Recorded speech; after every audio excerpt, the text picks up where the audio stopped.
Go. Chapter 7. We begin with a quick story. I heard the story secondhand. So from the person who heard it directly from the person to whom it occurred, here goes. Once upon a time, there was this Manhattan businessman walking through the streets of Manhattan, and a kid comes up to him and he says, "Excuse me, sir, are you Jewish?" That's one word. And the guy says, "Yes, he's Jewish." So the kid says, "We want to put on tefillin." So the guy decided he was going to see what this kid, is going to say. So he says to the kid, "Well, why should I?" So the kid says, "Well, tell me, you're a businessman, right?" And the guy says, "That's true. Would you agree that the most important thing in business is to have a partner you can trust?" The guy thinks for a minute. He says, "Yes, I agree with that." So the kid says, "Well, if you put on tefillin, God will be your partner." So the guy said, "Son, I'm a salesman, and every salesman is a sucker for a good salesman. That is the best sales line I ever heard. You got a deal, and I will put on tefillin." This chapter, this letter, explores this apparent randomness of Hashem assigning himself to us. And it's got a nice high holiday message associated with it, because that's what we're essentially out to do. Our objective on Rosh Hashanah is to persuade Hashem that he should commit himself to us for another year. Of course, God is God, regardless of whether we show up or we don't show up. But whether God decides to make us his special attention and to be devoted to us, that is a gift. And this raises somewhat of a little bit of a push me, pull me tension within the categories of mitzvahs. We know that we are strongly forewarned against attempting to calculate the value of mitzvahs. What does this button do? And it may seem harmless to us, but we don't always understand the consequence. Concurrently, we also are told that there are important mitzvahs, heavy mitzvahs, that we should treat even the light mitzvahs like the heavy mitzvahs, which does presuppose that there are light mitzvahs and there are heavy mitzvahs. So which one is it? Are all mitzvahs identical, or are all mitzvahs individual, and there is a proper pecking order? We see from the resultant consequence that there appears to be some sort of system to say, well, that's a really big one, and that's not such a big one. And yet, on the other hand, we see that Hashem may be more forgiving of what we might consider to be more harsh, more horrific violations than some others that, again, in our perspective, may appear not to be so bad. And yet Hashem is unforgiving of those. So this ties into a core message that we are going to instantly recognize from what I call the cultural side of Chabad, which is the dynamic known with the Kabbalistic terms of sovev, which means to surround, like the sivivon is the circle, is a dreidel in Hebrew, and it goes around and around.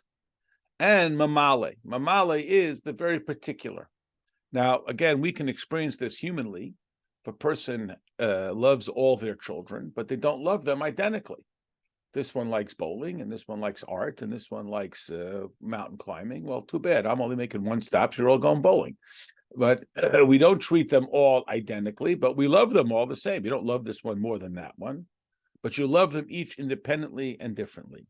This is that quality of Seviv and Mamali. We recognize this in the essential message that you'll all instantaneously recognize, that every Jew is equally Jewish. We don't say, well, that person's not as Jewish. It's okay for them to do that Avera. We might as well ask them. They don't care anyway, so we might as well. What's the difference? Let them do it. And this apparent pecking order, well, I'm more Jewish than they are, just like I'm taller than some people, and I'm a faster runner than some people, and I know more math than some people, so I'm more Jewish than they are. And again, at some human level of measuring stick, sure, this person consciously does more mitzvahs than that person. And yet, at the same time, we're saying, well, the essence of the entire identity is the same. You recognize this from the very early chapters of Tanya, where the Alter Rebbe uses the analogy of the gestation of a child, that the most sophisticated part of the human body, the brain, and the least sophisticated part of the human body, the fingernails, all emerge from the same original act of conception. So yes, of course, there is a difference between the brain and the fingernails are cut and discarded, and the brain has to be treated with the utmost sensitivity. Concurrently, the brain and the fingernails are all absolutely one within the person. This is an illustration of the concept that is explored in this letter about the soivev, the everybody is in the circle level, and the mamale, which is the square pegs and the square holes and the round pegs and the round holes, where everybody is very different. You're unique, just like everybody else. Everybody shares the same common essential, and that's not only people. It's true even of the blade of grass and every star in the sky and so on, even though it may seem immaterial to me. And I can't imagine how the world would be less perfect if this one blade of grass or one grain of sand or one star was missing. And yet, since we accept that Hashem is the constant creator of all existence, there must be an indispensable value to every blade of grass and the sands and blah, blah, blah. So within this idea, we apply it not only to physical creations, we apply it to the mitzvahs, and we apply it certainly to the people and our conduct in that manner. So the letter begins with a quote. You recognize it from the morning davening, where we say, Ashreinu matoiv chalkeinu, uma noyim goyraleinu. Ashreinu, asher means like rich, not rich as in money, but like rich, like a thick cream, something that's very sweet and delicious. Asher, one of the 12 tribes, was named that. It's not to be confused with a homophone, which is Oshir with an ayin, which means wealthy. But asher, that it is a richness, a certain sweetness. And how good, and as we have learned before, the word ma, which we translate as what. So in English, when someone says what, it's kind of a question born of ignorance. Like, I don't know, what is that? What is 2 + 3? Answer 5, now I know. So I didn't know, I said what, and I get the data, now I know. In Hasidus and in Tanya in specific, whenever we see the word ma, it means something far more profound than what. It means as in the unknowable. I mean, maybe we use it in some poetic form, what is man, or some sort of more elaborate usage of it. So in Hasidus, when we see the word ma, we don't just mean a request for data, like my 2 + 3 example. We mean an unknowable. Ma, like we talked about chachma, the willingness of what? The willingness to be amazed, the willingness to be completely open to something unbounded. So Ashreinu means that we are enriched. And Matoiv, what is the good? Not as in what is the good, like I expect an answer. It is the what. It is an unknowable good. So it's not a rhetorical question, and it's not an exaggerated, and it's not a request for information. It is the bedazzlement of Toiv and Chalkeinu. Now, curiously, you recognize this already, that the word Chalkeinu, based on the word Chelik, it means a portion. And you remember from way back when, in the 2nd chapter of Tanya, the Alter Rebbe asserts that by Nefesh Hashenis be Yisrael, that a Jew has a second soul. That is, every creation has a soul. It has a part of godliness that is making it exist, and its indispensability, as we talked about. And every creation is distinct. So animals are different than vegetables are different than minerals, angels are different than humans, etc. Within the human form, there is the soul that makes it human, like the soul that makes a giraffe. And then there is a whole other caliber. And that is the actual part of Hashem that is invested within the Jew. The Nefesh Hashenis, that second soul. Now, the phrase there is Chelek Elaka Mimal Mamish, and a portion, a piece, a section of God from above, Mamish. Now, that is a pasuk in Eov. The Alter Rebbe added the emphatic Mamish, meaning the pasuk says Chelek Elaka Mimal, a portion of God from above. So before Tanya came along, they said, well, that's like a euphemism. It's a little bit of an exaggerated statement, because how can you have a section of the infinite? Infinity, remember, is not the biggest number. It is all numbers. I can't take a section out of infinity, because then it wouldn't be infinite. And again, infinite is not 1, 2, 3, 4, 5 billion, zillion, trillion, and so on. It is the concept of all numbers. There is not an infinite number of pieces of grass. I mean, we could never count it, but there is a number. It's not infinite. It does eventually get to the number, or an infinite number of stars and grains and so blah, blah, blah. So the emphatic term of mamash, which the Alter Rebbe adds to that quote, tells us that, yes, we do actually have an identifiable aspect of the infinity of Hashem that is entrusted to us. And that's what we're going to be discussing here in this letter when we say, Ashreinu, how enriched, Ma Tov, it is the unknowable good of our portion. Now, you also recognize from Pirkei Avos, and of course incorporated in the end of the Amidah, where we say, may it be his will that the Beis HaMikdash be rebuilt speedily in our days. And then we say, V'sein chelkeinu b'sei rasecha, and grant us our portion in your Torah. So we say, what does it mean, first of all, our portion? And how can I have a portion in your Torah? It's your Torah, Hashem. How can I have a portion?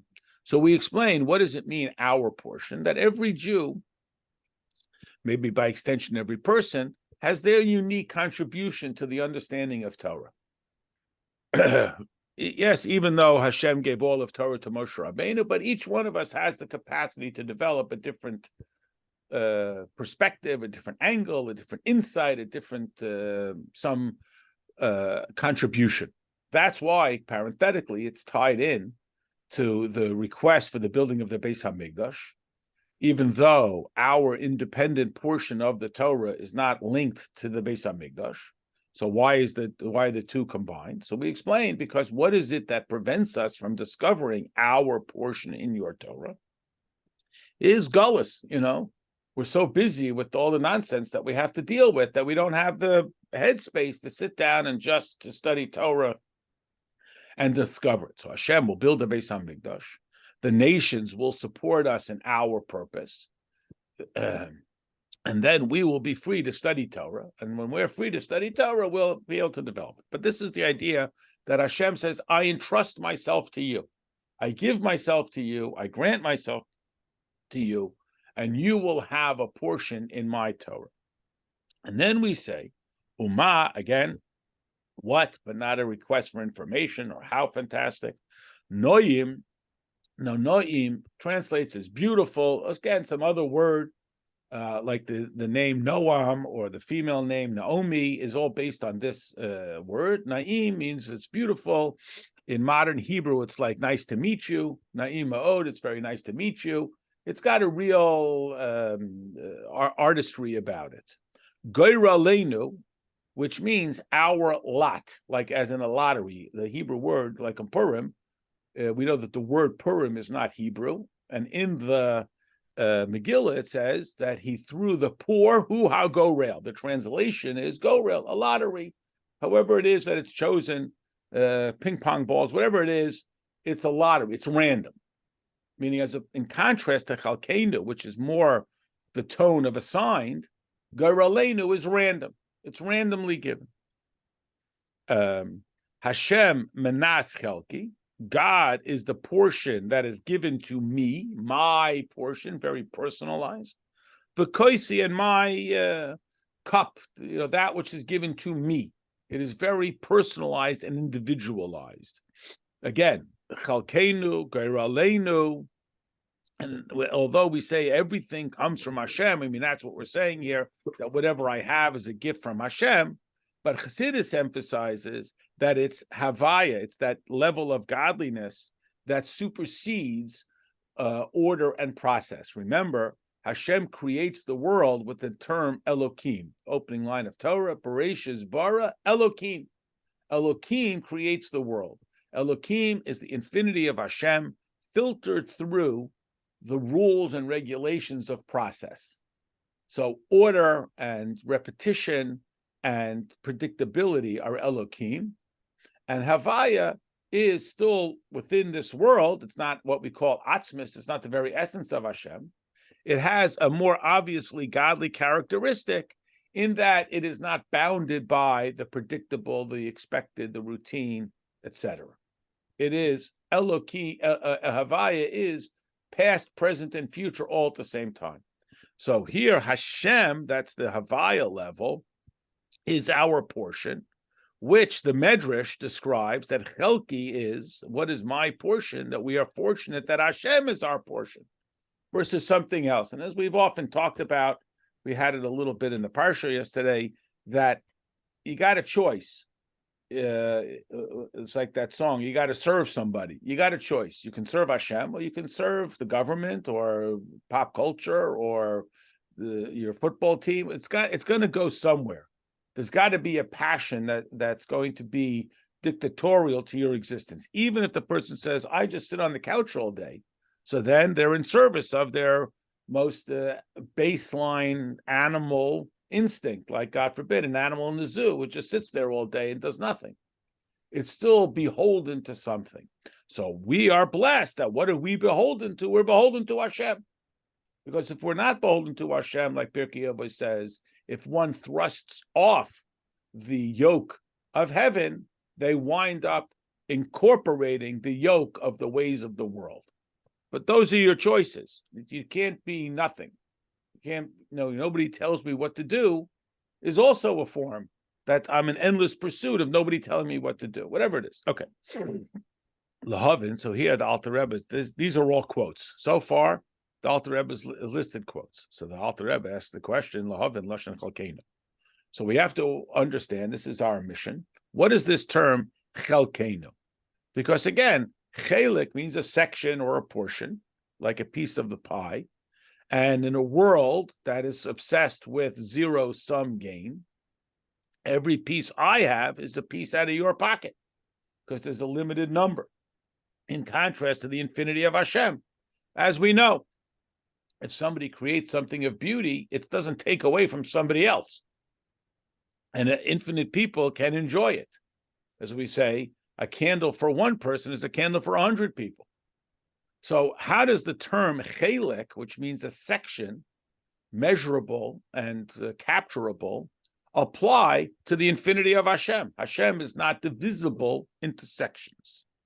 And then the word Geiralenu. Geiralenu suggests something random. Chelik means something apportioned, something given to you particularly because it matches your need, or it matches your responsibility, or it matches your personality. And then the word Geiralenu, like the randomness of a lottery, is not linked to any character trait or any accomplishment or anything about the individual. It is purely random. Like a person, you can't be a skilled lottery player. It completely falls into their lap.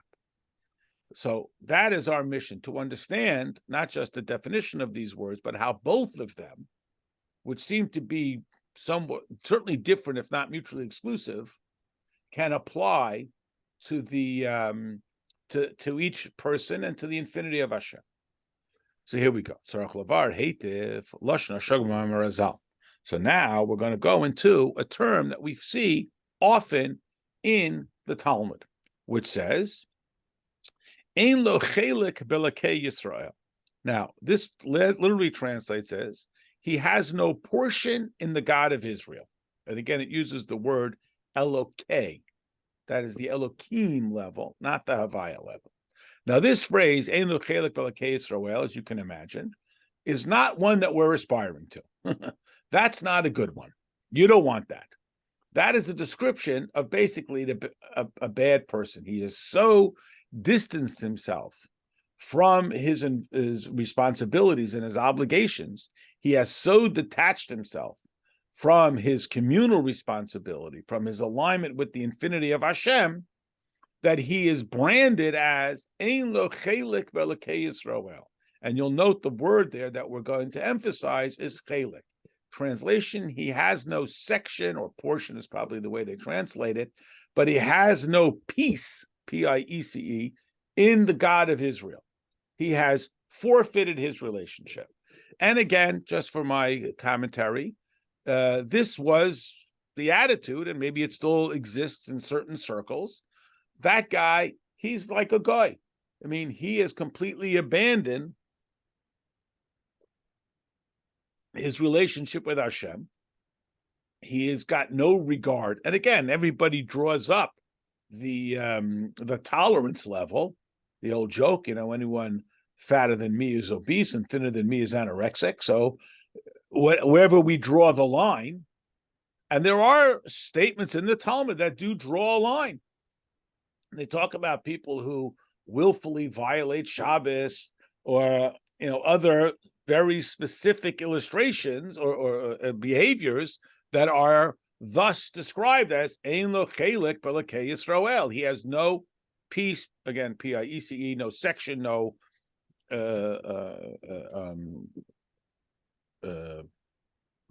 what's the word I'm looking for? He has no chelik. And the question is, what does it mean to have a chelik that he has now forfeited? How can a person have a piece of God? And what does it mean that he's got one? If he can forfeit it, it means he must have had.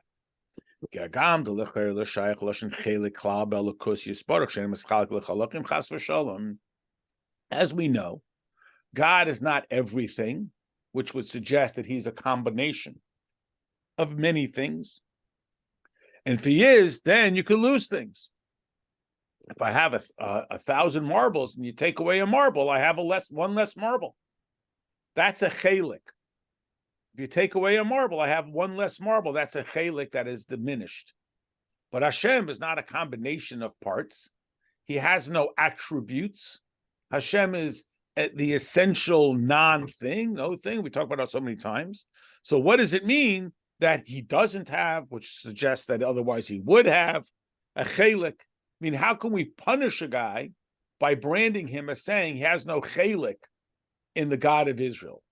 Does that suggest that if you don't do those things, you do have a chelik? How can a person have a chelik in Hashem? This is the question.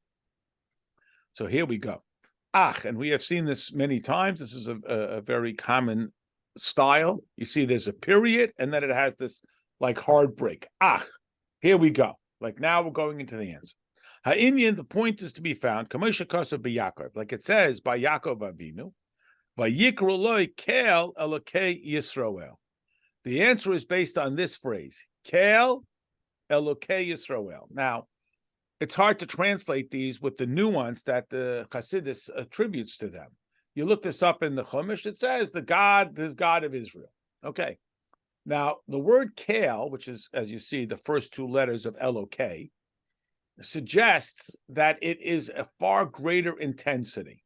So again, remember our Play-Doh analogy. You have the raw Play-Doh. You push it through the shaper, it comes out as stars or strings or circles and so on. But that's only on this side of the equation.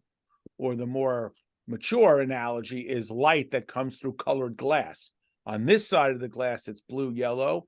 But its origin is the pure, untainted or untinted, better, light. So Kel is the first two letters of Elokei. I mean, assuming everyone can visualize that. So Kel suggests a real intense level of godliness. Elokei, Elokim, the creative force, Bereshis bara Elokim, in the beginning Elokim created, is the real attenuated godliness. Square pegs in a square holes, round pegs in a round holes kind of thing. That is originated in Kel. So it says, Kel Elokei Yisroel. So here we go. Pedus, what does this mean? Kihine be'emes. Now, when we say that something is true, we don't suggest that otherwise it's a lie. I mean, the alternative to truth is not a lie. If I tell you that today is Tuesday, that's a lie. So if I tell you that today is Sunday, that is factual. That's not what we mean when we use the term truth. What we mean with truth, just again, another way to remember it, we had it in the last letter, is it's true through and through. Like the word emes is the first letter, aleph, the middle letter, mem, and the last letter, tuf. So it's true, like we might say, from top to bottom, from soup to nuts, whatever, that kind of expression.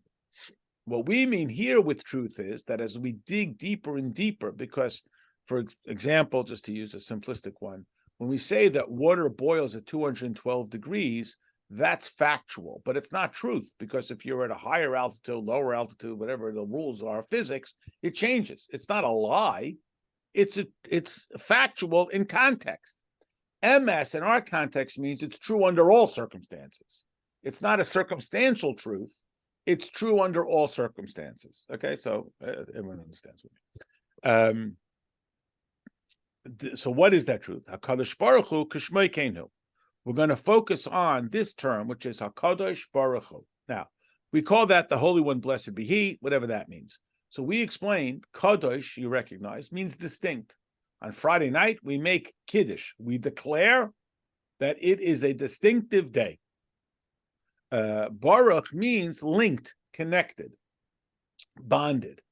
So God is both detached and bonded. Now, on the surface, that certainly appears to be contradictory. Well, are you detached and you connected? The first usage of the word Kodesh in Torah is Shabbos. Shabbos is called blessed by Yivarach es Yom HaShvi, and Shabbos is called Kodesh, sanctified. So Shabbos is part of the week. How many days of the week? 7 days of the week. That means Shabbos is one of the days of the week. It's Baruch, it's connected. It is also concurrently Kodesh. It's not like Friday and Tuesday. It is separated, distinct, isolated, encircled. It's part of the week, but it's not part of the week. We talked about this with Elul. Elul is a combination of lo with a vav, which means connected, and lo with an aleph, which means separated. Like the king is bonded with the people, but he's not one of the guys. There's a certain distinction, a certain separation, a certain non-casualness associated therewith. Loy and lo, the two different uses of the term. So that's HaKodesh Baruch Hu. That Hashem is K'shmei Keinu. He is, in fact, both of those things. He is both separated and connected. Now, again, it's sometimes hard in our human experience. We either know about things that are just casual, like reading and functioning the computer. We're not amazed by it, or things that are so amazing that we just can't even get our arms around it. The truths of the astrological galaxies, they're just so completely overwhelming that they just seem completely outside, or the great artists, or it just seems so completely outside of us that we have no connection with it. We can just be awed by it, whether it's the Grand Canyon, some great act of beauty that we just stand there in total awe, or something that we're intimately familiar with, like the functioning of a car or whatever it is. Hashem is balancing both. And this is that very tricky balance. On the one hand, Hashem is absolutely accessible. On the other hand, he's not your buddy. And it's like a parent has this with a child. It's a very delicate relationship. So here we say, while it is true that Hashem fills all worlds, which we'll talk about what that means in a moment, both the higher worlds and the lower worlds, which we'll talk about what that means, higher and lower. It's not geographic. From the top of the heavens till the bottom, means down to this most crass world. Like it says, Halo es hashamayim is not the heavens, the haaretz and the earth. Ani, I, Mole, Phil, Ani mamish, I myself, the Hainamuhusav Atzmusay, this very essence and being, Kaviyachal, as if to say, which we'll come back to all of this. I just want to get the terms. And not just his glory. So, on the one hand, a core basic tenet of Chassidus, which again, out there in the world, I'm talking about the Torah world, not everybody is down with this. They are not all in agreement with this. And it's a crucial point that the Baal Shem Tov made, that Hashem in his atzmus umuhus, his very essence and being, is in this physical world. And others were like, what do you mean? Hashem is in heaven. Nobody disagrees that Hashem is unlimited, but why would Hashem want to be down here in this world? Okay, maybe he wants to be in Yerushalayim, maybe he wants to be in Nekaisel, maybe he wants to be in Shul on Yom Kippur, but why would he want to be in the most ordinary of ordinaries? Why would Hashem want to be there? He wouldn't. It's beneath him to be there. He's supervising from above. And that's their disagreement with Hashem is here, Hashem is there. No, Hashem is not up, up, down, down. Hashem is in heaven. And Chassidus takes the message from the Baal Shem Tov that Tzimtzum is not literal. We've discussed this, the homework analogy. Remember the kid with the homework? Everyone remembers this whole story. That Hashem, in his very intensity, his absolute essential being is there. Like a parent with the infant, and he's down on the floor, completely and utterly engaged. And he's not like, oh, is this over yet? Can I get back to something important? He's completely engaged. And this is a very strong message. When we hear it all the time, it's part of our pop cultural psych. I don't mean that in a disrespectful way. Our culture building is to be absolutely present and not this sort of half distracted thing. And we're on the phone and we're looking, okay, get to the point. Like to be completely, fully engaged in every aspect of our relationship with Hashem at that intense moment, to be completely engaged. That's Kvoidoi v'atzmusai, his very essence and being within this physical world. Like we say, I fill the heavens and earth. Not just my glory, not just that everybody can praise the glory of Hashem, but I, my very existence, am fully embedded here in the Elyonim and the Tachtonim, the higher worlds and the lower worlds.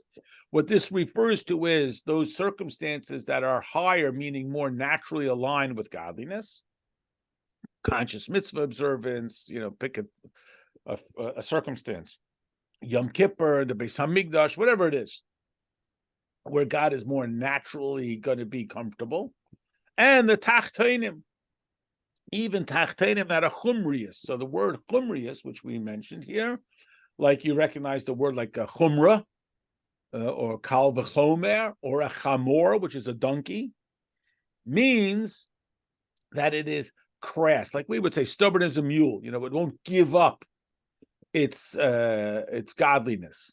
It's not only Gashmius, which comes from the word for rain, which is not antagonistic to godliness, but even Chumrius, which is antagonistic to godliness. Just to veer down a little path for a moment, in the story of probably the most famous donkey, which is Bilam's donkey, this is sort of the message. Here's Bilam, he talks to God, he's the prophet, he has access to the infinity of Hashem, and the Chumrius, the donkey, sees the angel, and Bilam, because he's driven by his greed or his hatred or both, doesn't even see it. And yet the Chamor, that is again Chumrius, the harsh, crass, antagonistic, sees the godliness, where Bilam was supposed to be this refined, pious prophet, he doesn't see it. So even within the Chamor, even within the Chumrius, even within those circumstances that are naturally antagonistic against godliness, even they are absolutely aligned with, or Hashem's presence is absolutely there concurrently. And not just his glory, not just that there's an impact, not just that, maybe another illustration of this for a moment. Probably everybody here is familiar briefly with the story that the Baal Shem Tov had a spiritual experience where he met Mashiach, and he asked him, when are you coming? And he said, when the well springs are spread to the outside. So the Chassidus asked the question, how do you spread well springs? You could spread the water from the well springs. I mean, the wellspring is a stationary item. It's here. I get the water, I bring it somewhere else. But it doesn't say the water from the well springs. It says the wellspring itself. So this is what Chassidus explains, that our mission is to show that the wellspring, that Hashem himself is everywhere. And this is a manifestation of this, is in the Rebbe's mentality, which you're familiar with, which is everybody has to do all the mitzvahs. We don't say, well, if you're in that circumstance, you don't have to be so kosher. If you're in that circumstance, you don't have to keep Shabbos. Yes, we know strategically, we may say every mitzvah will take, but we don't say to the guy, well, you don't have to keep Shabbos. You don't have to keep kosher. You have to have shmura matzah and $500 lulav and the whole package. You have to have it like I have to have it. You have to put on tefillin like I put on tefillin. You have to eat matzah like I eat matzah. You have to have a sukkah like I have a sukkah. Whether you live in a, quote, naturally aligned with godly circumstance or a very unnaturally or antagonistic alignment with godliness. You have to absolutely have it. That's the ani, I, by very being, not just my glory, not just a taste of it, not just kosher style, not just, well, that's good enough for you. And then we say, alpha PK, and still, even though that is absolutely the truth, even though that is true, concurrently, HaKodesh Amuvdo, he is completely separated and detached. From even the most spiritually sensitized circumstance to the least spiritually sensitized circumstance. He is, whether the place that is closest to godliness naturally, meaning you say, oh, well, when it comes to the ordinary, my house, the grocery store, the bank, my job, there Hashem shows up. But when he's in Shul or Yom Kippur or Yerushalayim, then he's really there. Well, that itself is just as bizarre. Why should we suppose that God is really in the Beis HaMikdash? Because we like it. Meaning it's all from our perspective. So when we say, well, I understand why God doesn't want me to murder, but I can't understand why he cares if I wear clothing that has wool and linen stitched together. Well, why do you understand why he doesn't like murder? Because I don't like it. Again, I'm projecting my human parameters onto the infinity of Hashem. I don't like it, so therefore I assume that Hashem doesn't like it. But that's, again, just as irrational as saying that Hashem is absolutely present in the most ordinary of circumstances. So there's no place where it, quote unquote, makes sense, because as soon as it starts to make sense, we have infringed upon the infinity. In contrast, it all makes sense, because if Hashem is infinite, why should there be a difference between an ordinary day in Yom Kippur, the Beis HaMikdash, and the bank? So this is that second level. He is absolutely detached, because that grading system is a human idea. That magnitude thing is a humanly appreciable scale. I like it, therefore I assume Hashem likes it. I'm sorry,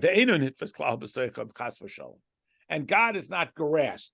It's the endless pursuit of the unattainable, as we have mentioned before. An illustration of this, people are familiar that Maimonides, Rambam, is the first person to codify law, just the law, not the backstory, not the reason, just the law.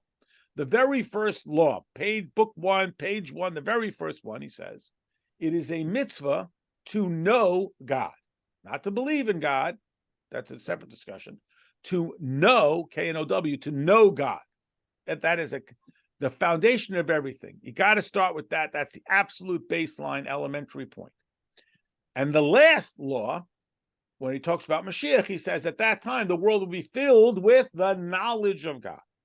So Maimonides clearly comes down on this message, and we say it in the, of course, there's support for this in verses, although there are other interpretations, to be clear about that. We say that you should know this day and take unto heart. You know it. We don't just say believe it. We say know it. That is to have an intimate, personal, absolute understanding of this. Not just, oh yeah, I heard, or something sort of semi-random, but to have a real, intense, personal knowledge of this.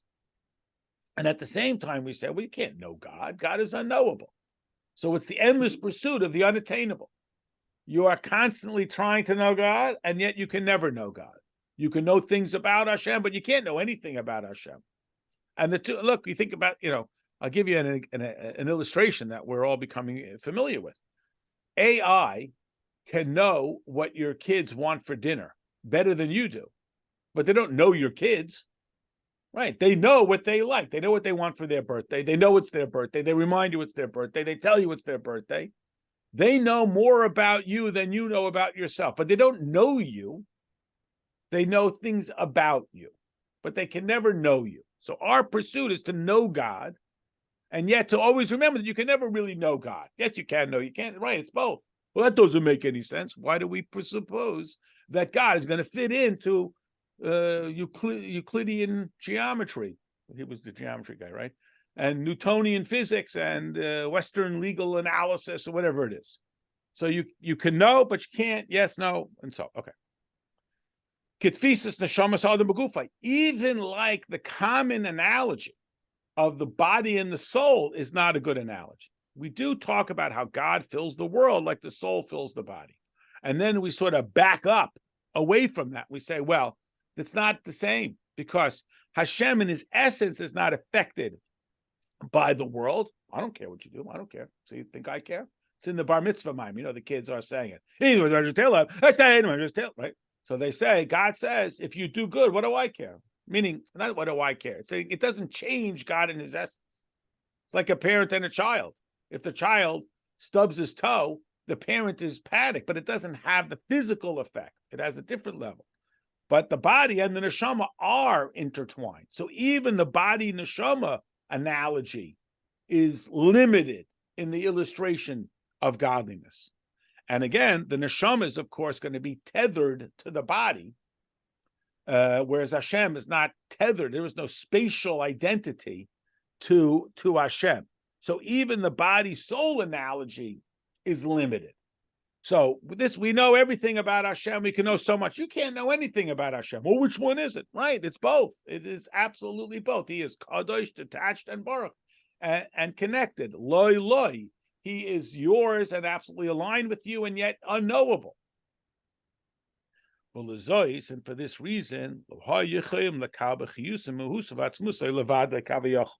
this is why, and again, as we often can become somewhat frustrated, we can't get our relationship from Hashem because of this distinction between Hashem and the world to even the body soul.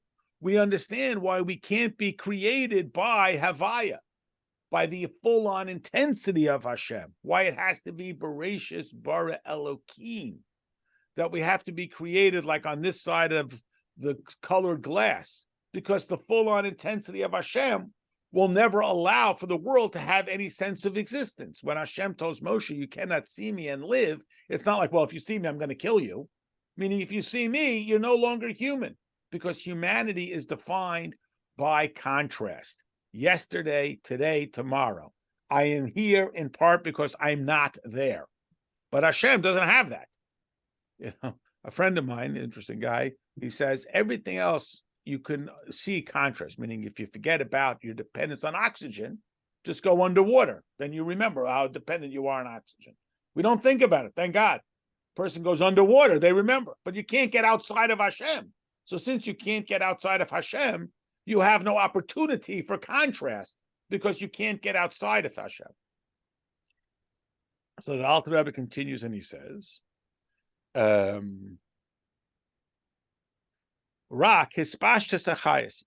Hashem gives us an expression of himself. So here is sort of one of the great, I don't know if the word is ironies or messages of Tanya. There is a tendency to think that people only share because they are self-protective. Meaning, why don't I share something very personal with somebody else? Because I'm afraid that if I do, they'll not treat it with reverence. My late father, this is maybe a very male thing. My late father-in-law told the story that when he had a friend and he shared with him something very personal, he said, "Now don't tell anybody." And the guy said, "Well, who would care?" You know, there's a certain saying that we protect ourselves because we're afraid. But here, what the Alter Rebbe is saying is that Hashem withholds because we're not ready to receive it. You know, we think, you know, it's like the kid gets his license. He wants a Lamborghini and he go 100 miles an hour. He wants, Hashem is like, I'm ready to give it to you if you're ready to listen. But that's a little too much.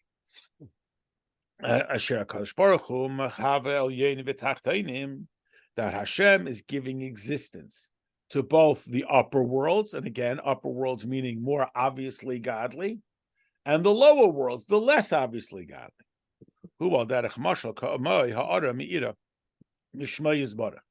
This is like a glimpse, a little light only from the name of Hashem. Now, the word name, like Hashem, the name, and the names of Hashem, which we have talked about many, many times in this letter as well, are indicative of the mechanism of expression.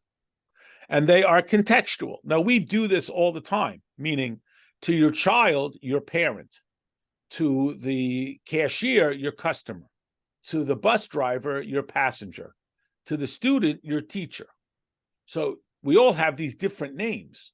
Each name is designed to illustrate the relationship between them. And again, we've all experienced this. At first, we may have a very formal level, and then we have a more casual level.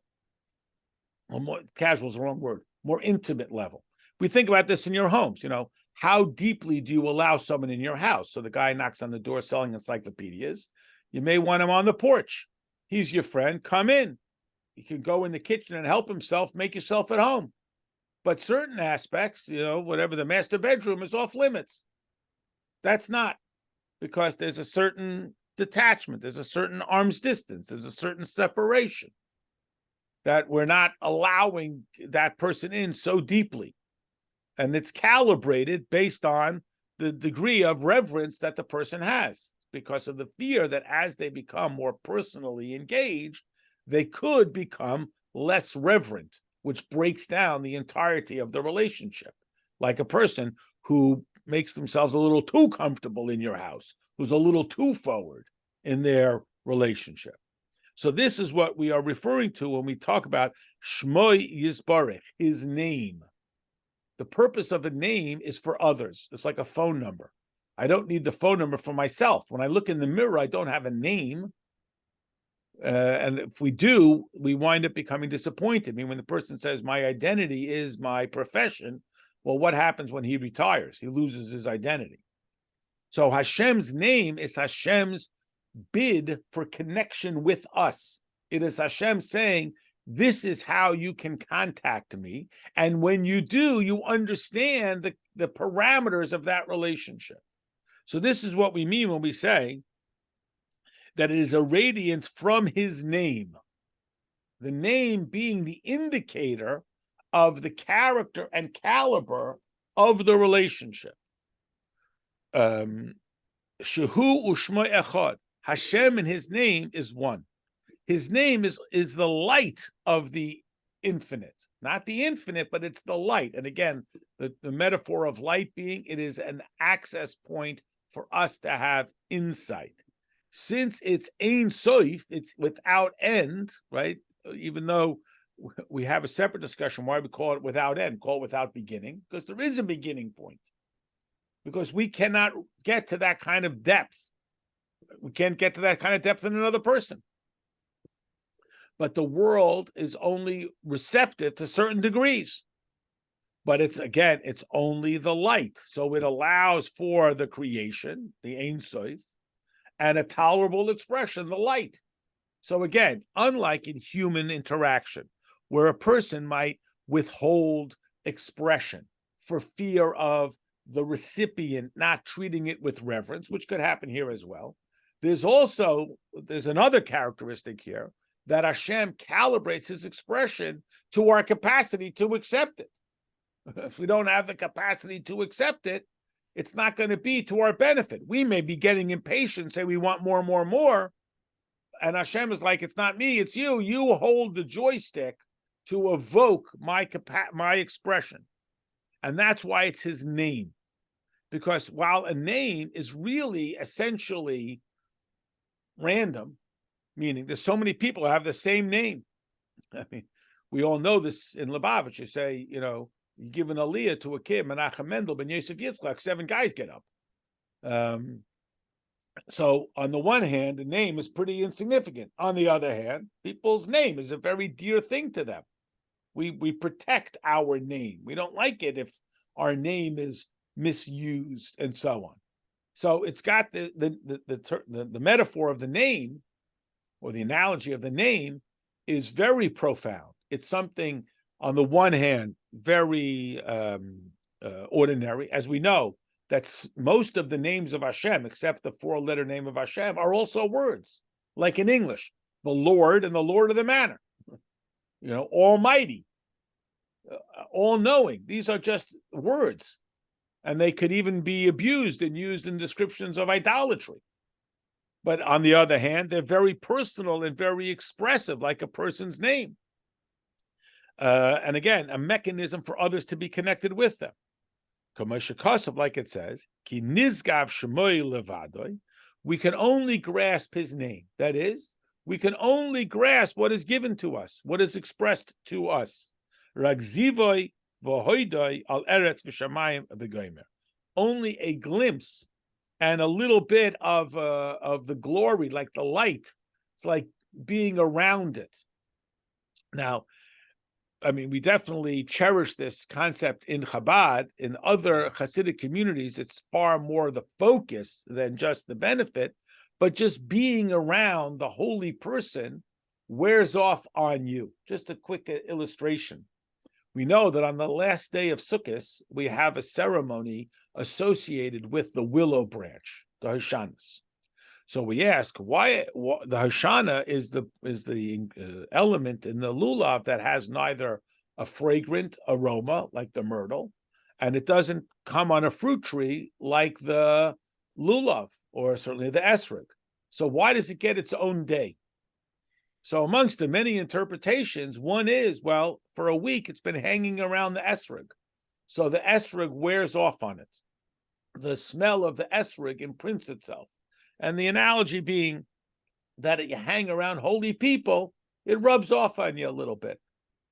So that is one aspect. That's what we mean here by hoidoi, the glory, and zivoi, the ray. So what can we get from Hashem? We can hang around a little bit. That's at one level. And then, of course, the additional levels, we get the full-on, complete, absolute intensity. So again, you think about this with other people who we want to be around, even if they're not only the tzaddikim. There's something about being in their presence that is pleasant. Their whole demeanor and character, their posture and so forth. It's not some thing that I can identify. And that's a value. Like people like going, they like hanging around.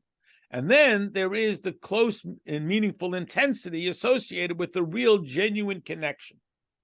We see this, you've probably all observed it within others, maybe even within yourself. There's a certain quality people love. They like to go to shul, they go to Chabad, they just kind of like it. And sometimes they say, but I don't want to get too deeply involved because it's a scary thing. They start to lose their identity. There's something about it that's that bittul thing that they don't want to.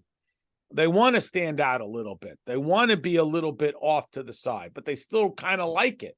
But they just kind of sort of want to hang out. The old joke about the guy joins the paratroopers, and after weeks of training, they go for the first jump, and he refuses to jump, no matter how much they yell at him, threaten him, encourage him, reassure him. So father says, so what'd you join the paratroopers for? He says, I don't want to jump, but I like being around jumpers. I like being in that environment, but I'm not going to do it myself. So a little bit, that's what we're talking about here, not on the negative side, but that we get that flavor of godliness. Then we're going to have the opportunity to, pardon the pun, jump right in and have the full-on complete intensity. This characteristic, this radiance, however they translate it, becomes invested, enclosed is the literal translation, but it means it becomes embedded in both the more naturally aligned with God, higher, and the less naturally aligned with God, lower. To give them their energy. It becomes the vivification of their identity. It's not just something we do, from time to time or a lot of times. It becomes that which drives us. And it becomes grasped within them. But the only way it gets manifest down here is through an intense and exhaustive, I don't mean like tiring, but like complete series, and that's the emphasis there on the pluralness of it, a lot of it, activity that is embedded within this process of levels, hamadrega, derech ila v'olo, in cause and effect, so that when it manifests itself being all the way down here into the finite, into the physical lulav, sometimes their origin is long lost. I mean, you think about the development of a conceptual idea in physics until it manifests itself in the innovation, and it's long forgotten what that original theory was. But what we are hopeful for is to see the infinity of Hashem all the way down into that most ordinary. And we've probably all encountered the person who says, I don't feel very godly here. What's all this godliness going on? It's not that interesting. I'm just holding a lulav. And imagine, though, if we could have that awareness of the absolute infinity of Hashem all the way, I don't want to say trickle down, but the impactful down into the physical mitzvah. So again, we conceptualize God intellectually. We feel a closeness with God emotionally. We can grasp God when we engage in an actual physical mitzvah activity. All right, let's stop here. This is a good break. It's a minute or so early, but we'll stop here. It's Hashem will continue next time.